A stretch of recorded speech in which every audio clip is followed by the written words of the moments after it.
مسئلہ جو بچے کا تھا جس کا نام چل رہا ہے سید کونین محمد، یہ ان کے والد صاحب یہاں موجود ہیں کہ جن کی فیک خبریں شہادت کی چلائی جا رہی ہیں. یہ کونین صاحب کے والد یہاں موجود ہیں. اس کونین بچے کا آپریٹ ہو گیا ہے، اس کے لیے دعا کریں انشاءاللہ تعالیٰ. اور اس وقت اس کو آبزرویشن میں رکھا ہوا ہے. یہاں سے پھر ہم اس کو کچھ اسپتال شفٹ کر دیں گے. کوئی ایسی خبر نہ چلائیے. اور جو لڑکے ہمارے گولی سے زخمی ہو کے آئے تھے، اکثر وہ یہاں سے ٹریٹمنٹ لے کے جا چکے ہیں. میں پھر کہہ رہا ہوں، اکثر لوگ ٹریٹمنٹ لے کر جوان میرے جا چکے ہیں یہاں پر. اور اگر کسی کے ساتھ کوئی مسئلہ ہے، وہ یہاں سے زخمیوں کو فاطمیہ ہاسپٹل لے کے چلے جائیں، ہم اس کا ٹریٹمنٹ خود کرائیں گے.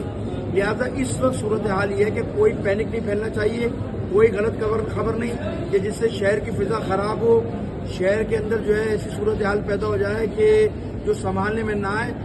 پھر اس کے ساتھ ساتھ میں سب سے امپورٹنٹ بات کرنا چاہتا ہوں صوبائی حکومت، وزیر اعلیٰ مراد شاہ سے، آئی جی سندھ سے، ڈی جی رینجر صاحب سے کہ بھائی ملیر میں آپ نے لوگوں کو اسٹریٹ فائر مارے، آپ وہاں بند کیجئے فائرنگ.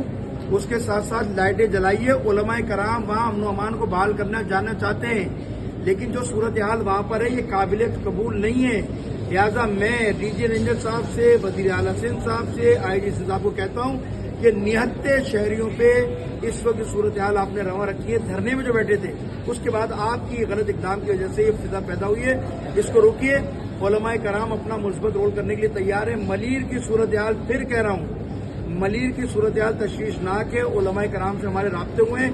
ہم ملیر کو کنٹرول کرنے جانا چاہتے ہیں. لہذا آپ سے گزارش ہے کہ وہاں پر پولیس کو، رینجرز کو پیچھے ہٹائیے تاکہ علماء کرام اپنا رول ادا کر کر، ہمیں نہیں معلوم اندھیرا وہاں کیا صورتحال ہے، ہم اپنا رول ادا کر کے تاکہ امن و امان کو وہاں بحال کر سکیں. پھر میں کہہ رہا ہوں جوانوں سے، ہمارا جس لڑکے کی شہادت کی